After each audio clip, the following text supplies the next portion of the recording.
Rimarca la profonda differenza tra Veneto e Catalogna la deputata del PD Simonetta Rubinato, invocando comunque una presa di posizione dell'Europa su quanto sta accadendo in Spagna.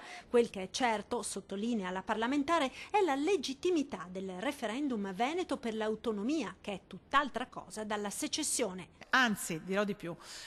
La nostra Costituzione prevede federalismo fiscale e autonomia, due norme mai applicate da nessuna regione italiana per le resistenze dello Stato centrale.